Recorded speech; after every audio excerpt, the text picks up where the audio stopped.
right, Kelly, piano lesson number 1. So there are 12 notes in the chromatic scale. Chromatic is a fancy word for all of them. After you go to 12, you have a repeat, which means that the sound waves are exactly half. So that's middle C right there, middle C. And this is, that's C4. C4 is middle C. This is C5. So that sound wave is actually, let's see, frequency would be more frequent. So this would have, it's like the wavelengths are half the size. There's the waves, the tip of the wave is coming at your ear faster. C3 and C4. All right, so on piano, we got the white keys and the black keys, which are they're definitely nice, but they're also like this big fucking pain in the ass. Basically, the white keys and the black keys kind of help you, they kind of help you in a good way. They help you remember, you'll like see patterns, basically. You have these 2 colors and you have patterns. You have these 3, 2, 2, 3. So what it does is it allows you to kind of remember, you're like, I'm playing in this scale. And so you remember like which notes are in the scale a little bit easier than if it was just like one big sheet of white keys. It'd be very hard to figure out where the hell you are. The bad side of it is they had to choose some white keys and some black keys. All the white keys are in the key of C.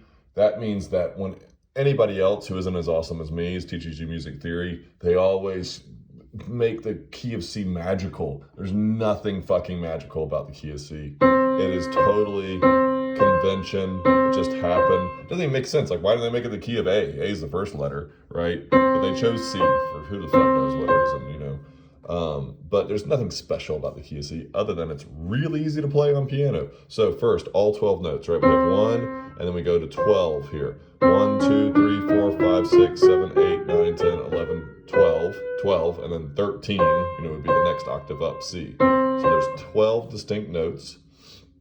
A is right here, so you have these 3 black keys. So you have A here, all right? And so you have the white keys are just called, just the letters of the alphabet. Also confusing. Also, but it's fucking stupid, but it helpful also. So A, B, C, D, E, F, G. And then A again here, and this is C. Okay, and then within that, right? So you have. And then you have these are just named sharps. They're also called flats. But yeah, so A sharp, C, C sharp, D, D sharp, E, E sharp, F sharp. Oh, sorry, F sharp. Some things don't have this is E here. There's no sharp. It's just stupid. Don't worry about that. It's just convention. But F sharp, G sharp, A sharp, So you have this, that's just like the convention of naming. There's no magic to that at all. All it really is sound waves. Now these 2 sound waves, this is called the same letter note, but a C is not a C. This is C4 and this is C5. Those are 2 different notes. C4 and C5 are different notes. Also, if you play it on a different instrument, you could play C4 on a banjo and it sounds way different, right? There's just different qualities. You play it on a C4 on an electric guitar, you can have different amp settings. You can make a C4 sound a lot different. So really popular music is really more about simple, but then like really high fidelity, right? To like really make things mix together. And also then there's also rhythm.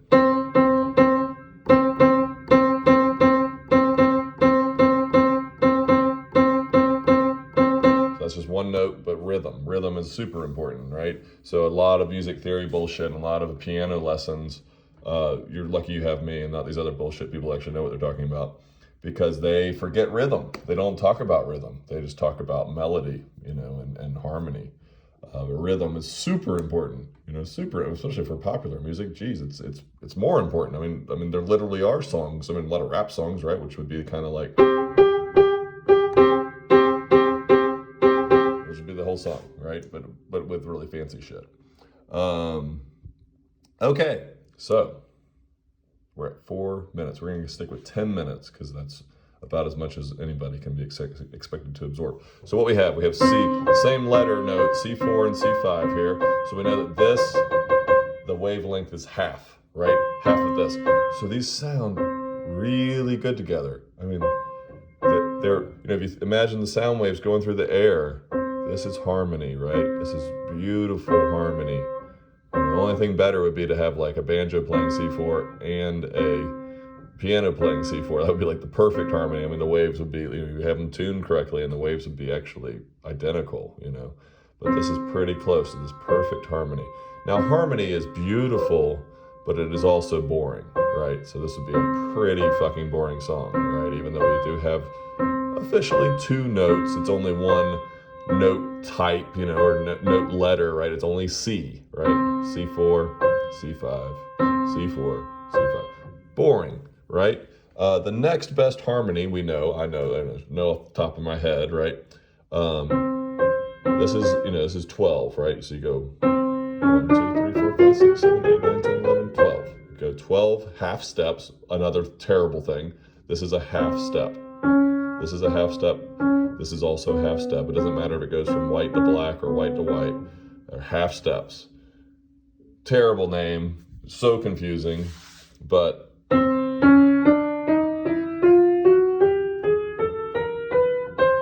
are 12 half steps if you take all the notes, the chromatic scale, if you want to be fancy. All right, so the next closest one, right, if we're going to start with C, I said don't start with C. It doesn't matter at all, and then I'm starting with C. But I'm going to quickly switch to A. But on the piano, okay, fuck it. It's easiest to show in C. But C is not special. But we know that the next, this is harmony. Harmony is beautiful and boring. Beautiful and boring. The next most beautiful and boring, it's called consonance and dissonance. Consonance is the beauty, and dissonance is if you have too much dissonance, that's a very dissonant. This is dissonant. Oh boy, maybe like a splash at like a really scary scene or something in a movie, but highly dissonant. Oh, super consonant. I think it is consonant. I don't know. Maybe I'm wrong. Okay. 5, the 5. Okay, this is where the counting gets really crazy. Because we counted before half steps. So we had C, and then we had, we went up 1 half step, 2, 3, 4, 5, 6, 7, 8, 9, 10, 11, 12. Okay, so why is this 5? 1, 2, 3, 4. Well, usually you start 1. Let's start with 1 here. 1, 2, 3, 4, 5, 6, 7, 8. Why is 8 called 5? Well, this is the fucking bonkers of music, right? And all this bullshit. Because we basically have like letters and we have numbers, and we're going to describe all this shit, and it just contradicts itself all the time. So why is this 5? Well, you can see on the key of C, it's pretty clear, right? You just look at the white keys. So the white keys are all in the key of C. And a major key, which a major key is like Western music, so it's basically the only fucking thing you need to know. And some derivatives of the major key, but in the major key, for major key of C, you have 7 notes, and they are all the white keys, which is why everybody leans on C when they teach music. So we have 1 C, 2 D, 3 E, 4 F, 5 is G, 6 and 7, and then 1 again. And sometimes you do call this 8 and the 9. There's actually a C add 9 chord. Well, I guess it's like this, really. It's a C add 9, so you just keep on counting. Okay, so C4, C5. Playing them together, that is harmony. Perfect. I mean, almost perfect. This is this with C3 on the piano and a guitar would be perfect harmony. This is like the next most consonant harmony, and then the 5. We're going, just very slowly. Still sounds beautiful together and boring. Beautiful and boring. Beautiful and boring. Beautiful and boring. Beautiful and boring. But we're getting a little more dissonant. All right, so this is called the C I guess called C major power chord, but I think you just call it C power chord. It's called a power chord because it's played a lot. It's a very simple chord, but it works with a ton of effects on electric guitar. So if you like this really distorted, loud guitar, you actually don't want to play. That gets really hairy, and you just want to play something more simple and let the effects kind of take over. So you have a little bit of harmony and melody going on.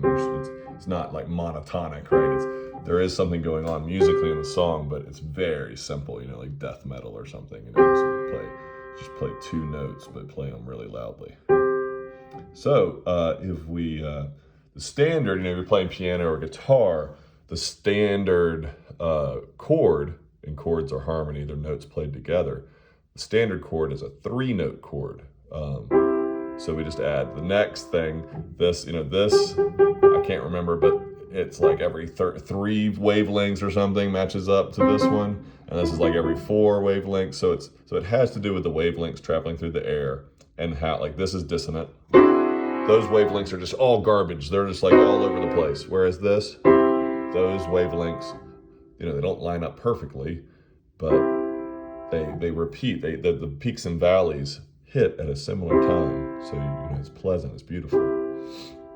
So 3-note chords, this is called a C major chord, is 1, 3, 5. It's always 1, 3, 5 for the major chord.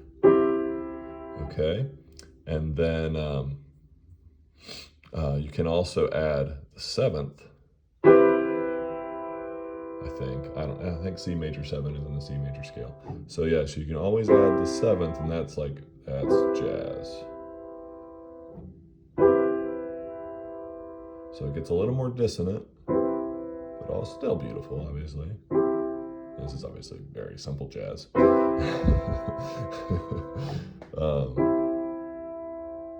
And even the song we played has a D dominant 7th, so it is a 4-note chord when we sing our hearts or whatever. I can't remember the line of the damn song. But yeah, so this is the main thing here. Main thing is playing 3 notes together, and then you can kind of play off of those. You know, you can play a different octave down here. Here, let's see if we.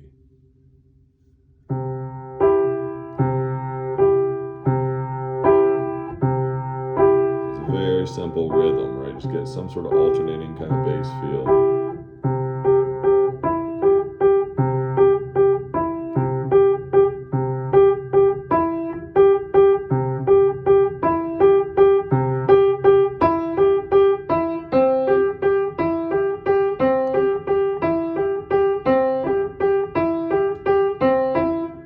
So, you know, spreading it out, getting it in different octaves. You know, I could even do this probably, yeah.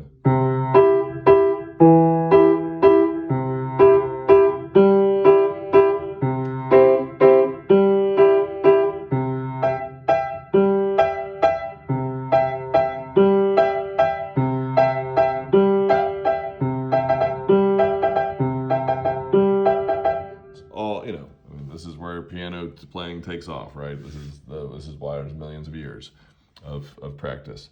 But that's just very simple. You're getting some rhythm in what you're playing within the context of a chord. You got these 88 keys. I think there actually are 88. And you're like, which ones do I play? The context of the chord tells you what to play.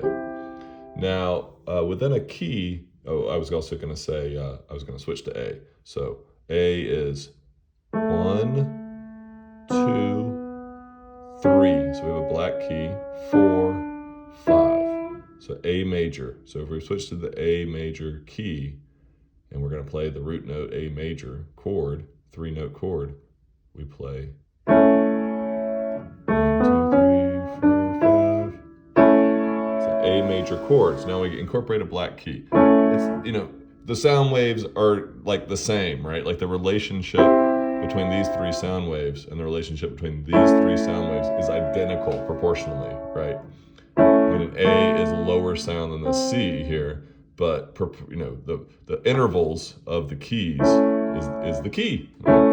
And of course, like there's a key in music, like a key of A, which means like which notes, subset of notes you're playing in. And then there's piano keys. So there's all sorts of terminology that just completely, and it's like, that's the key to music, like a really cute pun. So that's an A. All right, let's play. I'm gonna stick to it. And this is, people are like, don't do this, right? Just stay with C because that is the white keys. But I'm gonna start you out playing in the key of, let's play in the key of G. Let's play in the key of G because I'm a guitar player. And the key of G in banjo, I mean, banjo is an open G. So I feel like the key of G for especially mandolin, the way it's tuned, and banjo, and even guitar. I mean, guitar is great on the key of C too. But key of G, you know, for all those bluegrass instruments, like fiddle too, everything, the key of G is easier to play in than C for sure. Okay, so we have 1, 2, 3, 1, 2, 3, 4, 5. So G, the G major is all white keys, but this key will have different notes in it. So let's see, we're at 15 minutes. Well, I'm going way over. But I do think, I do want to get you to some chord changes, right? So what we know is in the key of G, we have 1, 2, 3, 4, 5, 6, 7. Here's the only black key. The key of G is all white except for this one black key, which is F sharp. 6,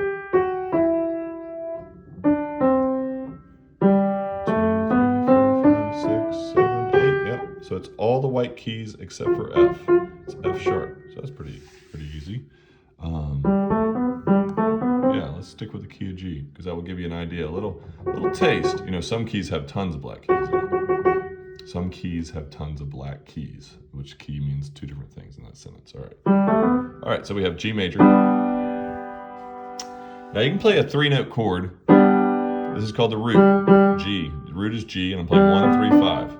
It's beautiful. It's the basis of music, basis of Western music, right? Is playing chords and then transitioning between chords. That is, you know, popular music, rock music, and then having some rhythm, right?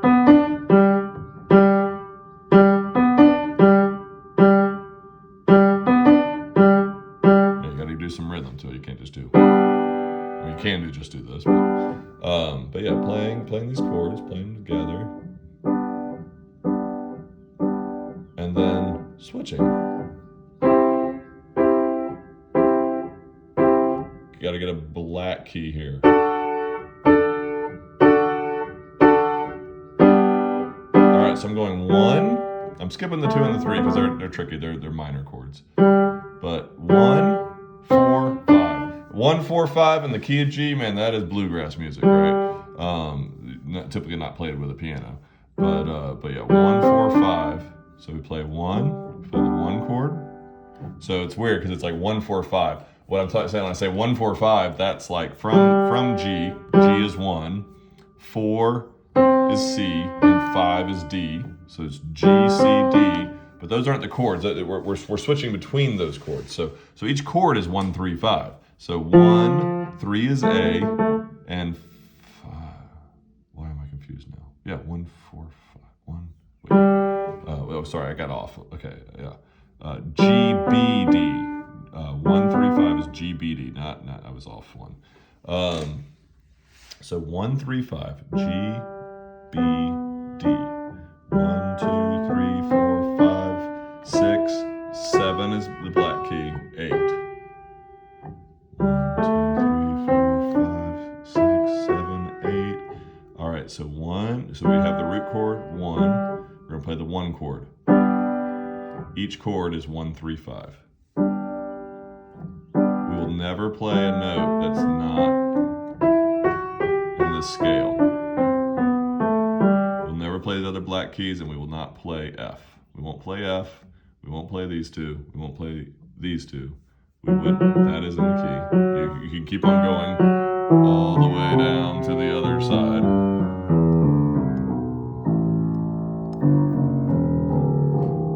So you can keep on going, but the position of these two in the black, the notes you're playing, the lettered notes, are always the same. So G major chord, and we're going to go to 4. So we're skipping the 2 and the 3. 1 is G in this key. 1 is G. 2 is A. 3 is B. So 3 is B. So B is in the G chord. When we play the G chord, it's in there, along with the 5. But we're not going to play a B chord. We're going to skip to 4 and then 5. G, then let's play the 4. The 4, 1, 2, 3, 4. The 4 is C, and C is, same thing here. It's pretty easy on the piano. It's kind of nice to see it. C major, and then D major. So one thing is like, whoa,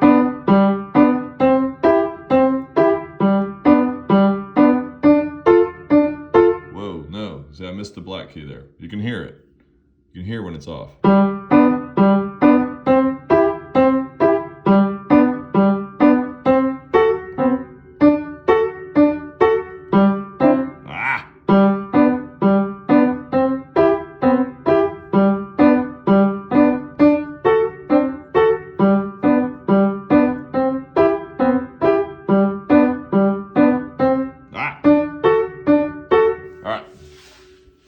That's where I wanted to get you. Now, the piano is a fantastic place to learn this kind of like this music theory stuff with the letters and the numbers and the sharps and the flats and the keys and the everything. Because you can see it. On the guitar, this is all very hidden.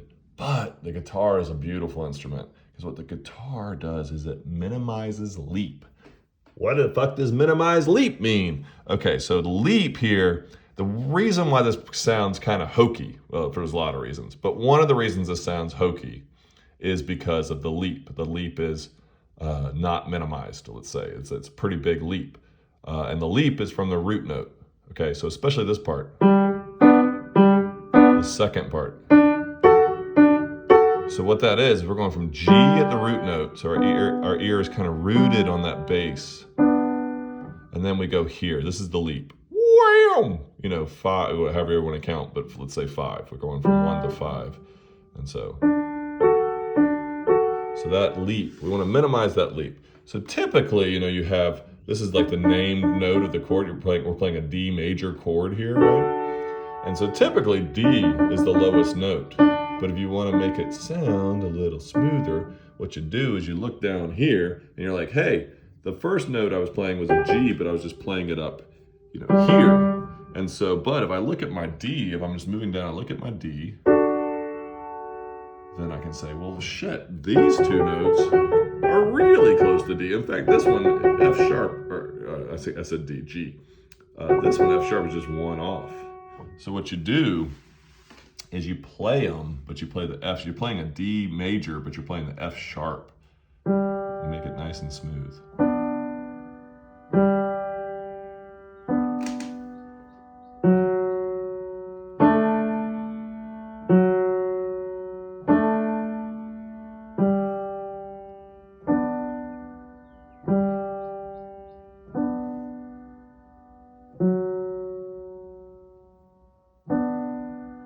Now. Why am I lost? There it is. It is A, yeah. It's, no, it is, yeah, it's A. It's A, yeah. And you can hear all of a sudden it's like you want to cry. It's really magic.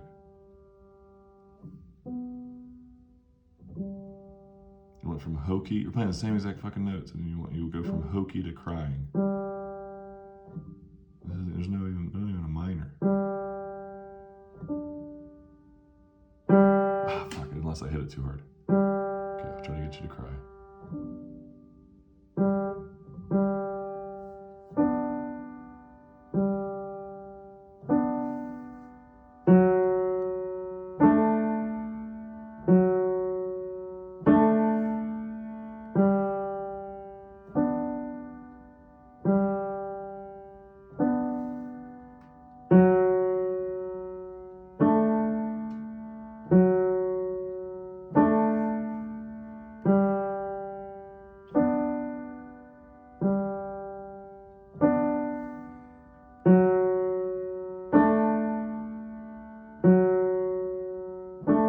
So yeah, so you basically do that over and over again. You find the chord, so we're in the key, you know what key you're in, and you could be in a different key. You can say, I'm in the key of, A sharp. A sharp is my 1. And I'm gonna play 1, 2, 3, 4, I'm gonna play 1, 4, and then 5. I'm gonna play 1, 4, 5 here, and you can play different keys. But you choose a key. Let's choose G because it's not C. It's not as lame as C. It's fantastic. It's easy to play on banjo and mandolin, so I can actually hang with you. And then it has one black key because black keys are harder than this fucking C is so simple shit. So throw in one black key, but don't make you a black belt. Oh, that was a good turn. That was good. That was on the off the cuff.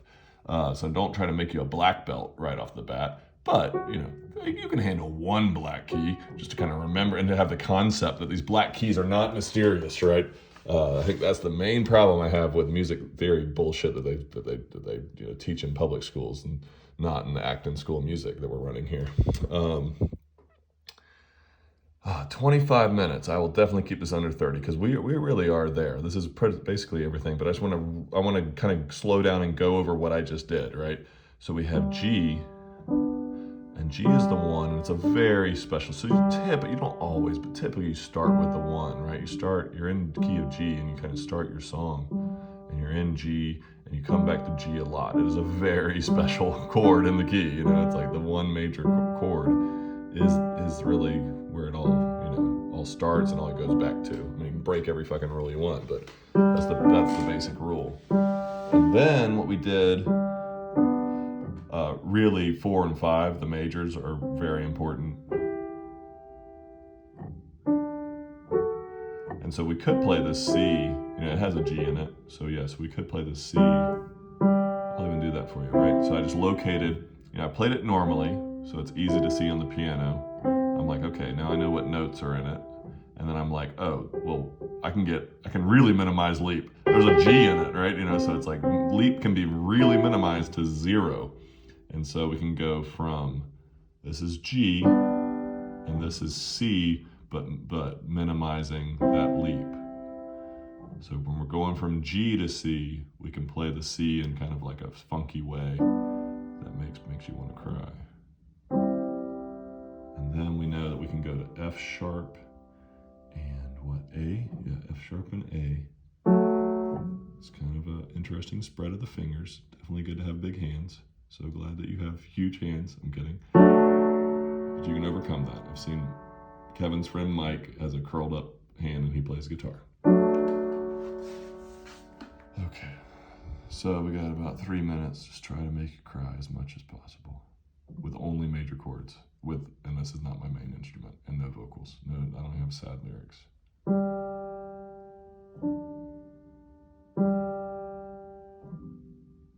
Can't quite. I'm trying to play those 2 keys softly and sweetly, but sometimes I just totally whiff on them, and sometimes I play with my thumb too hard. So that's another thing, right? It's just getting the feel. I mean, there's so much, especially if you play like a really nice instrument, and then you get the feel for the instrument. There's so much in music that is just those little feeling details. Okay, let's see here. I'm gonna stop talking. Try to get you to cry.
Play the right chords. If I can play the right chords, I can make you cry. I keep on playing the wrong chords. Playing the right chords and then also hitting the timing is the main thing, right? And well, hitting the right chords, the timing, hitting it when your ear expects it, and then also the velocity or the dynamics of it and how loud you're playing, right? So.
Sweet. You can throw a little diddly at the end there.